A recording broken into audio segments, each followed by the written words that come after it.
To turn on or turn off keyboard appeared sound effect when voiceover is on.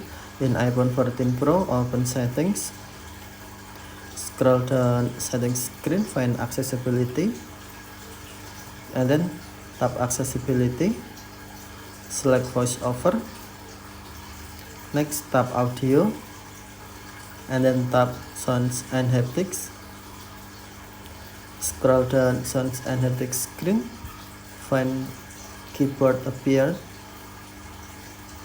and then tap keyboard appear. On sound, tap switch until green to turn on, or tap switch until green to turn off while keyboard appear sound effect when voiceover is on. Tap switch until green to turn on, or tap switch until green to turn off. Okay, thank you for watching. Have a nice day.